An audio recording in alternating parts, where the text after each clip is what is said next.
20 years ago, Nathaniel Cross laid the last bouquet of flowers on the grave of the woman he believed had died in a horrifying accident. He never took off his wedding ring. He never allowed himself to love anyone else, not once, not even when people who cared about him quietly suggested it might be time. Then, on a rain-soaked afternoon at the end of autumn, inside an old train station, he saw that same woman step off a train. Beside her stood a young woman with eyes that were unmistakably his. For a moment, Nathaniel thought he was looking at a ghost, some fracture of memory finally breaking loose after 20 years of careful containment. But the truth waiting for him was far more unsettling than a ghost, because both of them, the woman and the girl beside her, were staring directly back at him, as though they had been expecting this moment for a very long time. If emotional mysteries like this keep you watching, take a second to subscribe. Now let's see how this impossible story began. In a quiet corner of an American town where the leaves turned gold and fell in slow, tired spirals onto the sidewalks, Nathaniel Cross lived a life shaped entirely by repetition. He owned a small workshop on a street lined with maple trees, a place where he restored antique clocks, an old brick building with a bell above the door that rang softly whenever someone entered. Every morning he opened at exactly 8, setting his tools out in the same order they had occupied for years, wiping down the same wooden counter with the same worn cloth. Every evening he closed at exactly 6, locking the door behind him and walking home along the same 3 streets, regardless of weather. His hands, calloused and precise, moved through gears and springs with a patience that seemed almost meditative, as though fixing broken machines was the only way he knew how to keep himself from breaking too. Customers admired his skill, driving from neighboring towns to have him restore watches passed down through generations, pocket clocks inherited from grandfathers, mantelpieces that had stopped keeping time decades earlier. They spoke of him with quiet respect, calling him a craftsman, a perfectionist, a man who treated broken things with more gentleness than most people treated the living. Few of them ever learned anything real about the man behind it, about the silence he carried home each night, about the empty side of the bed he had never once filled with anyone else. Friends had once encouraged him to move on, to sell the house, to date again, to let the past settle into memory rather than routine. And for a while their concern had come often and gently, the way concern does when people still believe words might change something. He listened to all of it politely, and then he changed nothing. And eventually, even the most persistent voices around him learned to stop asking. Every month, without fail, he visited a cemetery on the edge of town, where a modest headstone bore the name Eleanor Cross, framed by 2 old oak trees that dropped their leaves across the grass each autumn.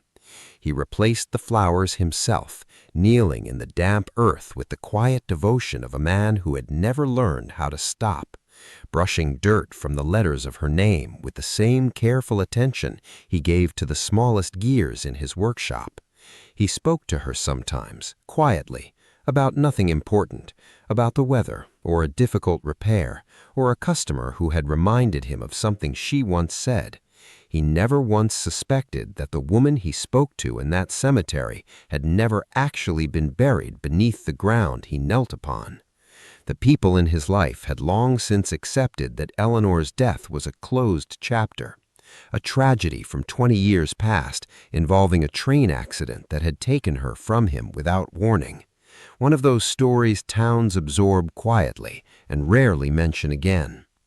Amelia Rowan, who ran an art gallery downtown and had known Nathaniel for nearly 15 years, often worried about him more than she let on.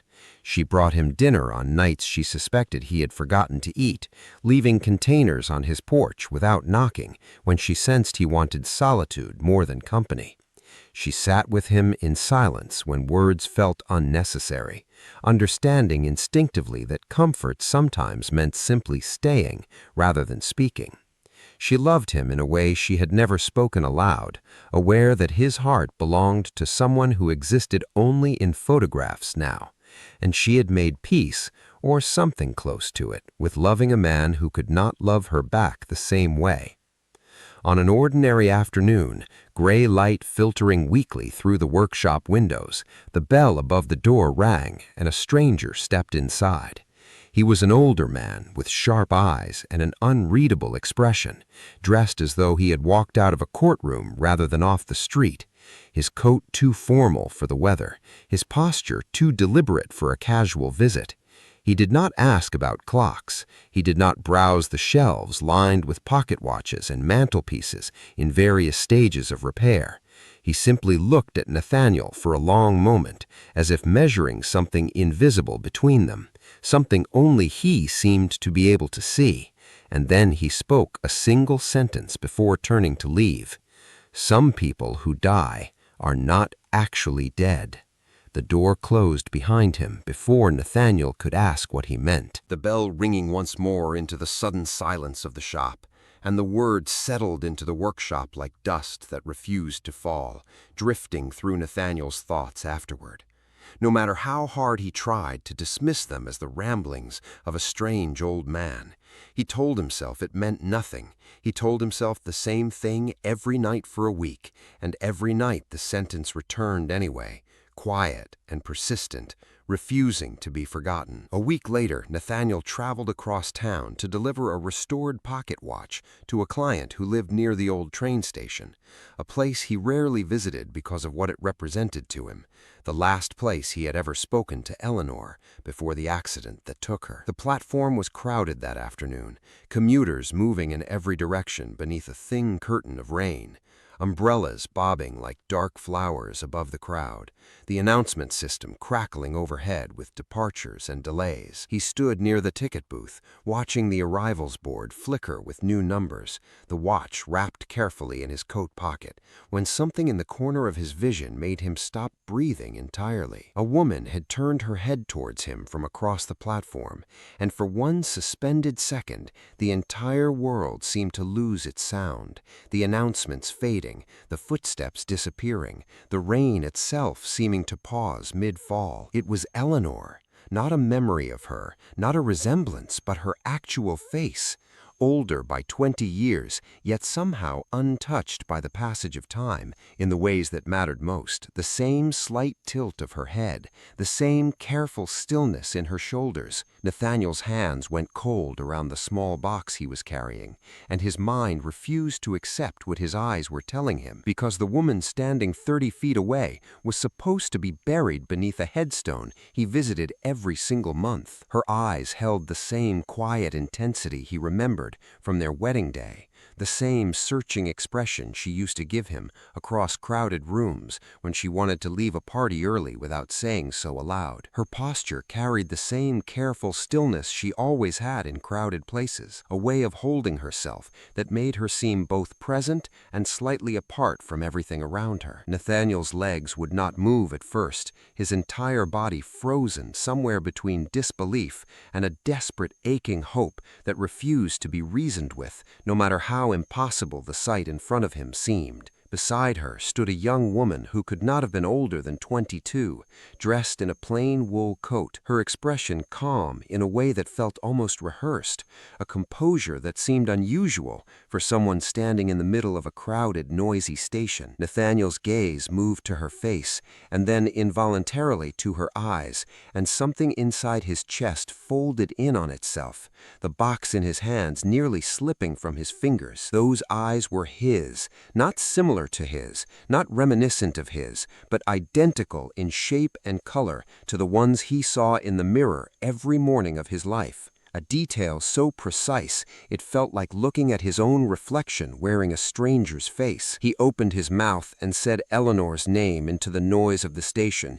his voice cracking in a way he had not allowed it to crack in 20 years, the single word carrying 20 decades of buried grief inside it. The woman's face changed instantly, fear replacing whatever composure she had carried a moment before, her eyes widening, her hand reaching immediately for the young woman beside her. She grabbed the girl's arm and pulled her toward the far end of the platform, moving quickly through the crowd without looking back, weaving between commuters with practiced urgency. Nathaniel moved without thinking, pushing through the crowd, calling her name again, louder this time, ignoring the startled glances of strangers around him, who could not understand why a grown man was shouting a dead woman's name across a train platform. He reached the end of the platform within seconds, his heart pounding against his ribs like something trying to escape, his breath ragged from the sudden effort, rain soaking into his shoulders as he ran. But when he turned the corner where the two women had disappeared,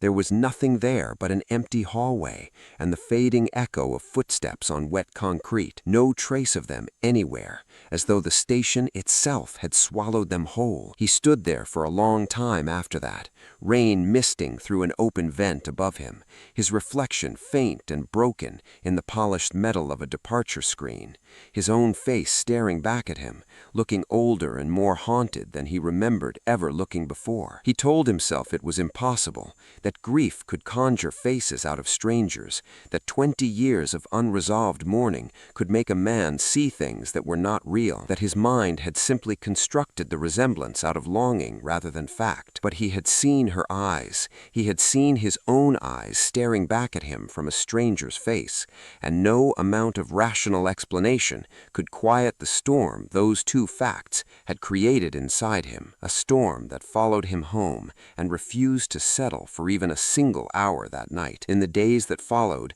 Nathaniel could not return to his normal rhythm, the careful order of his workshop feeling suddenly meaningless against the weight of what he had witnessed. He began quietly investigating, searching public records for any trace of Eleanor Cross that might explain what he had witnessed, some administrative error, some lost relative he had never known about, anything that might offer a rational explanation for a face that should not have existed. What he found instead was nothing at all. There was no updated record of her, no passport renewal, no medical file, no employment history beyond the year of her supposed death, no trail of any kind stretching forward from that final documented moment. It was as though the woman had never existed past that single point in time, frozen permanently at the age of 22, the exact moment the world told him she had died, her entire legal existence terminating in the same year as the accident and never resuming again in any system he could access.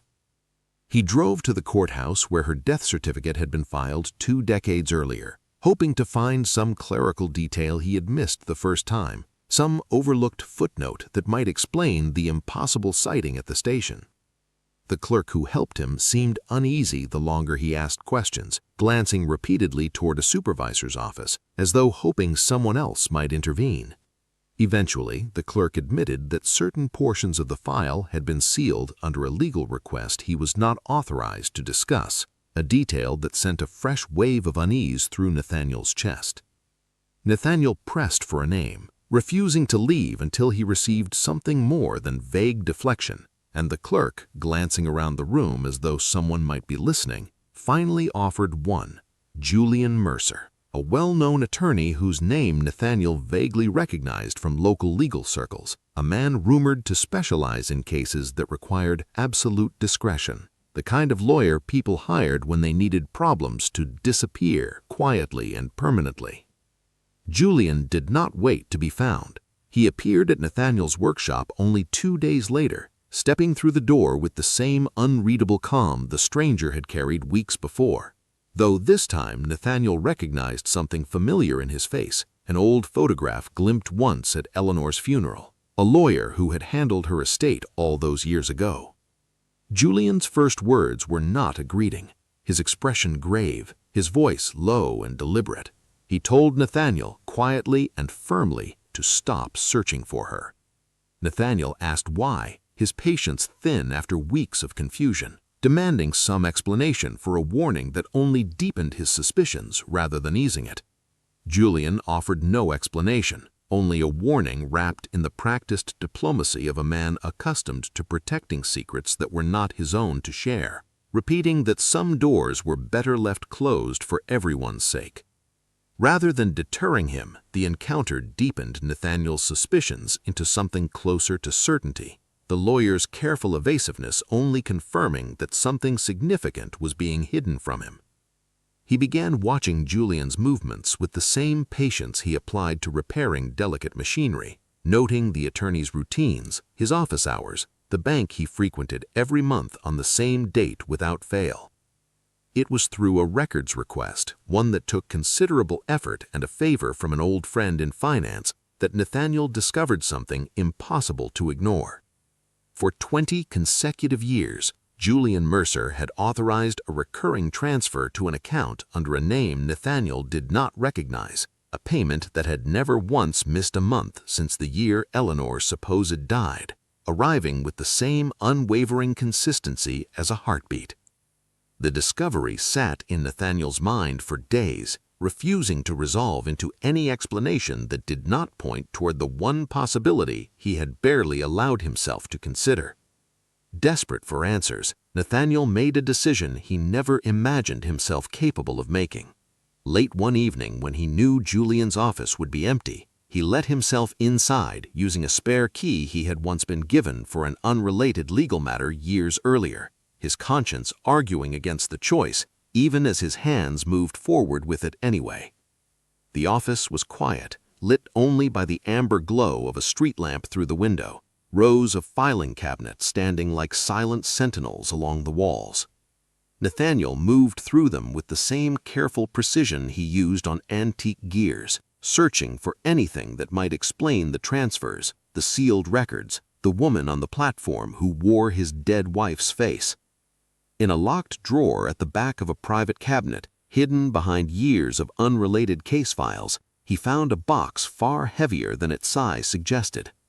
Inside were letters, hundreds of them, bound loosely in stacks with rubber bands that had begun to crack with age, the paper yellowed slightly at the edges from years spent in darkness.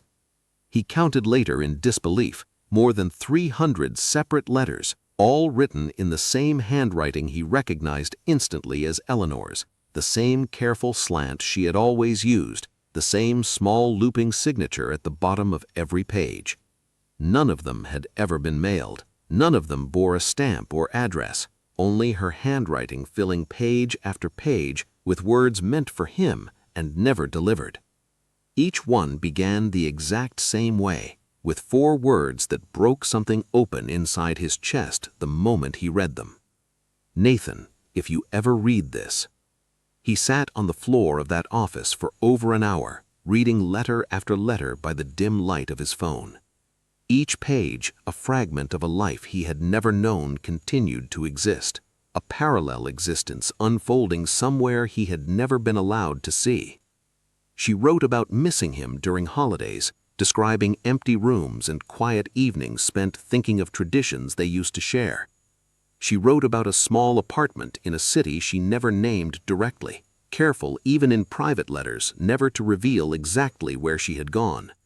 She wrote about fear, about running, about a decision she had made to protect him from something she never fully explained on paper, always stopping just short of the details that might have made everything clear. Nathaniel wept quietly in that office, the sound swallowed by the thick carpet and heavy silence.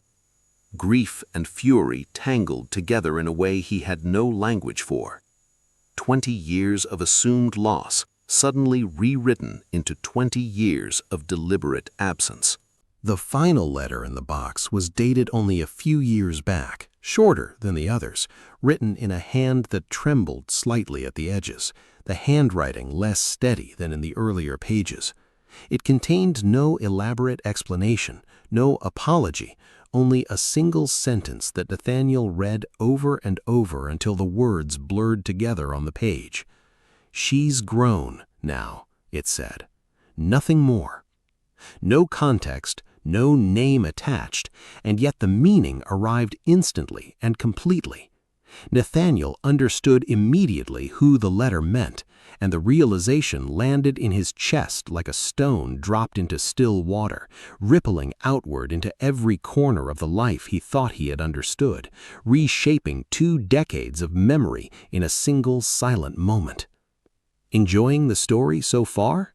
A quick subscription helps us keep bringing stories like this to life. Now here's what Nathaniel discovered next. From that night forward, Nathaniel could not stop thinking about the young woman who had stood beside Eleanor at the station, the one with his eyes, the one whose existence rewrote everything he believed about the family he thought he had lost. He began a quiet search through public institutions, museums, universities, anywhere a young woman with an unusual gift for history might be employed, searching methodically the way he searched for missing components in a broken clock. Eventually, he found her. Vivian Hart worked as a junior curator at a small historical museum downtown, specializing in restoration work not unlike his own, though her focus rested on preserved manuscripts rather than mechanical clocks. She was composed in every photograph he found of her, poised in a way that seemed unusual for someone so young, as though she carried the weight of knowledge far beyond her years, her expressions steady even in candid images taken during museum events. For several weeks, Nathaniel found reasons to walk past the museum, to linger near its entrance, to sit on a bench across the street, pretending to read while watching the door, unable to stop himself despite the discomfort of his own behavior. He told himself he only wanted to understand, not to interfere, though the truth was more complicated than that, a tangled mixture of longing and fear that made every approach feel impossible. Twice he approached the building intending to speak with her, and twice his courage failed him at the last possible moment, his hand freezing on the door handle, while old fears about disrupting whatever fragile peace she had built kept him rooted in place. He walked away both times without a word, cursing his own hesitation the entire way home, wondering how a man who had spent 20 years grieving could suddenly become too afraid to face the truth, waiting patiently on the other side of a glass door. It was Vivian, in the end, who ended the standoff between them. On a quiet Tuesday afternoon, she stepped out of the museum earlier than usual and walked directly toward the bench where Nathaniel sat, not with hesitation, but with the calm certainty of someone who had been expecting this conversation for a long time. She stopped in front of him and asked without preamble whether he had been following her because of her mother. Nathaniel felt the air leave his lungs entirely, unable to form a response, his silence answering the question more clearly than words ever could, his face betraying everything he had tried to keep hidden for weeks. Vivian sat down beside him on the bench, folding her hands in her lap with the same stillness her mother once carried, and told him plainly that she already knew who he was.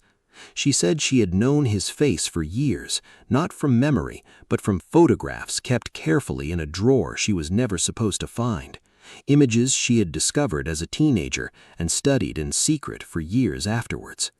She told her mother had spoken his name so rarely that when she finally did, it felt less like a confession and more like a wound reopening, a name spoken only in the quietest, most guarded moments.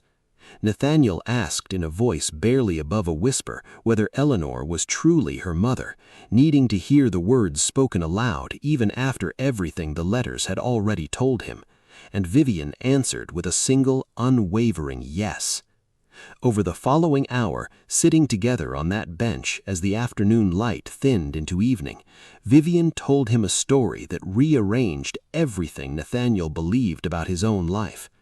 The train accident that had supposedly killed Eleanor 20 years earlier had never happened the way he was told, the entire event constructed carefully to convince an investigation and a grieving husband alike. It had been staged deliberately and meticulously to protect her from a dangerous financial organization that had discovered she possessed evidence implicating them in serious crimes, evidence she had uncovered almost by accident through her work before their marriage. Returning to him, Vivian explained, would have placed his life in direct danger, since anyone connected to Eleanor would have become a target the moment her survival became known, a risk Eleanor had refused to allow him to carry. Julian Mercer, she continued, had orchestrated the entire disappearance, using his legal connections to fabricate the death certificate, to seal the records, to construct an entirely new identity for Eleanor in a city far from everything she had once known, moving her quietly across state lines under a name that erased every trace of her former life. Vivian herself had been born only months after Eleanor vanished, growing up without any knowledge of her father's existence until she was old enough to understand the danger her mother had spent her whole life trying to avoid. Vivian described a childhood built around careful rules, unfamiliar cities, and a mother who flinched at loud noises and unfamiliar cars parked too long outside their home. Nathaniel sat in stunned silence through all of it, the pieces of 20 years finally arranging themselves into a shape that made a terrible kind of sense. Every strange detail from the past weeks suddenly falling into place like the final gears of a long broken mechanism. He thought of the stranger in his workshop, the sentence left behind like a warning wrapped in a riddle, and understood now that the man was likely sent deliberately or not to nudge him toward a truth someone had decided he was finally ready to face. He thought of the letters of 300 pages to a man who would never read them until circumstance forced the drawer open, and felt something close to anger settle beside the grief that had lived in him for 2 decades. When the story finally reached its end, Nathaniel asked the question that had been building inside him since the moment he read the last letter in Julian's office. If the danger had eventually passed, if the organization had eventually been dismantled or scattered, why had Eleanor never come back to him? Why had 20 years continued to pass in silence, even after the threat that justified her absence had disappeared? Vivian did not answer right away. She looked out toward the street, her jaw tightening slightly, and for the first time since their conversation began, her composure faltered, replaced by something heavier and more complicated that she clearly did not know how to explain on her mother's behalf. She admitted quietly that she had asked her mother the same question more than once over the years, always receiving the same evasive silence in return, a silence that had grown into its own kind of wall between them. Nathaniel understood in that moment that whatever answer existed would have to come directly from Eleanor herself, and that no one else, not Vivian, not Julian, could offer him the truth he needed most. If this story has kept you guessing, don't forget to subscribe. Now it's finally time for the conversation 20 years in the making. The meeting Nathaniel had waited 20 years for finally arrived on a gray afternoon, arranged quietly by Vivian in the back room of a small cafe. Eleanor sometimes visited, a modest space with wooden tables and a window overlooking a quiet side street. When Eleanor walked through the door and saw him sitting there, she stopped completely, her hands still resting on the frame, and for a long moment neither of them moved, the cafe around them fading into irrelevance. There was no embrace, no rush of tears, no dramatic collapse into each other's arms, the way such reunions unfolded in stories people tell themselves to make grief feel more bearable. There was only a silence so dense it seemed to fill the entire room. Two people who had once shared everything, now separated by 20 years of unspoken history. Eleanor finally sat across from him, her hands trembling slightly as she wrapped them around a cup of coffee she never drank, the steam rising untouched between them as the silence stretched longer. She told him the truth slowly, piece by piece, admitting that in the earliest years of her disappearance she had convinced herself that Nathaniel would eventually heal, that he would grieve and then rebuild a life without her, free from the danger that had once threatened them both. She confessed that as the years passed, the fear of returning grew heavier than the fear of staying away, until she genuinely believed walking back into his life would only destroy the peace he had somehow managed to construct without her, a peace she had imagined rather than witnessed firsthand. Nathaniel listened without interrupting, his expression unreadable. Years of restrained grief pressing against the surface of his composure, his hands folded tightly on the table in front of him. When she finished speaking, he did not raise his voice or demand an apology, though something in his chest ached with the effort of holding back everything 20 years had built inside him. He simply looked at her, at the face that had haunted every quiet moment of his adult life, and told her that he had never once healed, that he had spent 20 years visiting a grave that held nothing but an empty box, that every year of peace she imagined she had given him had actually been 20 years of a life paused indefinitely, waiting for something he never fully understood he was waiting for. Slowly, without a word, Nathaniel reached down and removed the wedding ring he had worn every single day since the day he believed he lost her. The metal warm from 2 decades against his skin, he placed it gently on the table between them, the small band catching the dim cafe light, a symbol that had meant devotion for 2 decades, now transformed into something far more complicated. No longer simple grief, but something tangled with anger and confusion, and a love that refused to be extinguished despite everything. Eleanor stared at the ring without touching it, tears finally beginning to fall, though neither of them spoke another word before Nathaniel rose from the table and walked out into the gray afternoon alone, leaving her sitting there with the ring untouched in front of her. In the days that followed, Nathaniel disappeared from his usual routines entirely, closing the workshop without explanation and driving through the town they had once shared as young newlyweds, retracing steps he had not walked in 20 years. He visited the small cafe where they had spent their first date, now converted into a bookstore that no longer served coffee, standing outside the window for a long time before finally walking in and buying a book he never read. He walked across the old stone bridge where he had proposed to her one autumn evening, the water beneath it still moving the same way it had 20 years earlier, indifferent to everything that had happened since, carrying leaves downstream the way it always had. He stood for a long time at the train station where he had first seen her again, trying to reconcile the woman he remembered with the stranger he had spoken to in that cafe, the 2 versions of Eleanor refusing to merge cleanly into one.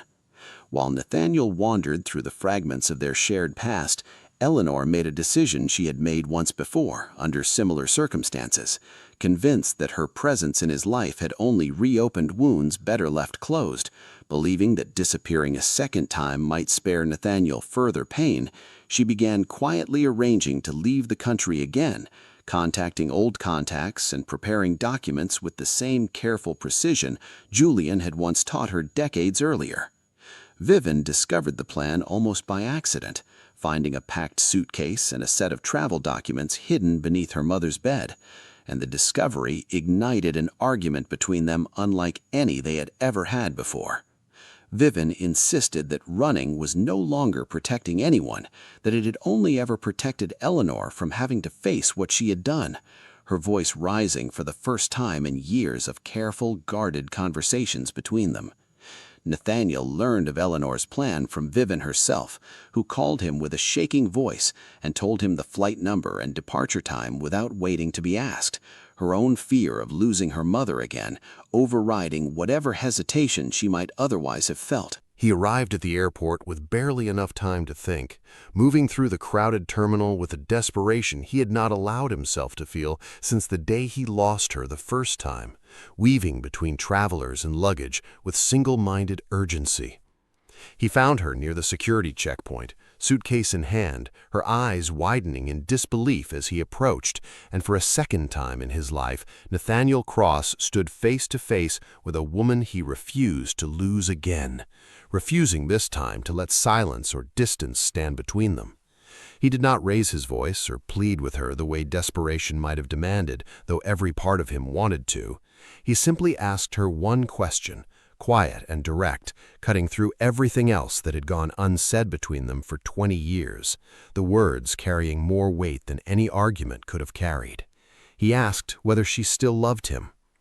Eleanor's composure broke completely at those words, the tears she had been holding back for years finally spilling over without restraint, her hands shaking as she set the suitcase down on the terminal floor. For the first time since the train station in the rain, she reached out and pulled him into an embrace that neither of them let go of for a long time. Travelers moving around them, indifferent to the reunion unfolding quietly in the middle of the crowded terminal. Julian Mercer arrived at the airport shortly after, having been called by Vivian as well, his expression carrying the particular exhaustion of a man finally setting down a burden he had carried for 2 decades. In the quiet aftermath of Eleanor's decision to stay, he finally revealed the full truth he had carried for 2 decades. Standing a short distance away, as though giving the reunited family the space they had earned. The organization that once threatened Eleanor's life had been dismantled years earlier through a federal investigation, its leadership arrested, its operations permanently dissolved. The danger that had shaped Eleanor's entire life for 2 decades simply ceasing to exist without anyone telling her clearly enough for her to believe it. There had been no danger left for years, Julian admitted, only fear that had calcified into habit. A fear he now regretted helping to sustain for so long after it stopped serving any real purpose, his voice heavy with an apology he had been rehearsing silently for longer than he cared to admit. He explained that somewhere along the way, protecting Eleanor became indistinguishable from simply keeping her hidden, and that he had failed to recognize the difference until it was almost too late to matter. Standing in that terminal, surrounded by strangers moving in every direction, Nathaniel turned toward Vivian, who had followed her mother to the airport without hesitation, her own eyes rimmed red from tears she had not bothered to hide. He looked at her carefully, at the eyes that mirrored his own so precisely, and for the first time in her entire life, he called her his daughter, quietly, almost as though testing whether the word would hold, watching her face for any sign that it might be too much, too soon, too strange. After 22 years of absence, something in Vivian's expression softened into a kind of relief she had not realized she was still waiting for. A lifetime of unspoken longing, finally acknowledged in a single simple word, spoken aloud in the middle of a crowded airport. The workshop reopened not long after, the bell above the door ringing again on a cold morning, though this time Nathaniel did not work alone. Eleanor sat beside him at the long wooden counter, learning the careful mechanics of clock restoration with the same patience she had once shown in every letter she never sent, her fingers slowly growing familiar with tools she had never touched before. Customers who remembered Nathaniel's solitary habits noticed the change immediately, though most were too polite to ask directly, offering only quiet, knowing smiles as they left their broken watches on the counter between them. Amelia Rowan, who had loved Nathaniel quietly for years without ever expecting anything in return, found her own peace in the change as well, choosing friendship over what might have been and continuing to visit the workshop simply because she valued the people inside it. Vivian moved into an apartment only a few blocks away, close enough to visit on weekends, close enough that the distance which once defined their entire relationship no longer meant anything at all. She continued her work at the museum, though she began stopping by the workshop most evenings after closing, sitting on the old stool near the window while her parents worked, sometimes helping, sometimes simply watching, learning slowly what an ordinary family evening was supposed to feel like. There were no strange titles exchanged between them anymore, no careful avoidance of words like mother or father or daughter, only the quiet, ordinary language of a family finally allowed to exist without secrecy, conversations that no longer required careful editing or half-truths. One evening, working alone after Eleanor and Vivian had already left for the day, Nathaniel opened a drawer he had avoided for 20 years and removed the wedding clock, the one he and Eleanor had received on their wedding day, its mechanism frozen at the exact hour it supposedly ended. He worked on it carefully through the night, replacing worn gears, cleaning dust from components that had not moved in 2 decades, his hands steady despite everything his heart was carrying. The workshop silent, except for the small, precise sounds of tools against metal. When he finally wound the mechanism and released it, the hands began to move again for the first time in 20 years, ticking quietly forward into a future that no longer required waiting. the small sound filling the empty workshop like a heartbeat finally restarted. On a mild afternoon near the end of autumn, the three of them walked together through the same train station where everything had first unraveled. The platform where a stranger's face had once seemed impossible, now simply familiar, worn smooth by ordinary use rather than haunted by grief. Nathaniel held Eleanor's hand as they walked, the ring returned to his finger where it belonged, its familiar weight no longer a symbol of loss, but of something rebuilt more carefully than before. Vivian walked beside them without needing to be told where to stand, her presence no longer something quietly negotiated, but simply naturally a part of the family, moving forward together. None of them spoke as they crossed the platform, the silence between them no longer heavy with everything left unsaid, but light in the way silence becomes when nothing truly needs saying anymore. Somewhere above them, a train whistle sounded once into the cooling air, and the sound carried outward across the platform like something finally, quietly allowed to arrive, echoing off the old stone walls that had witnessed both the ending and the beginning of the same story. Some people spend their entire lives waiting for a miracle to find them, believing that healing must come from somewhere outside themselves, some external force capable of undoing what time and fear had broken. But sometimes the miracle was never something arriving from the outside at all. Sometimes it was simply someone brave enough, after everything, to finally come. If this story stayed with you, we'd love to have you back for the next one. Subscribe, and thank you for spending your time with us.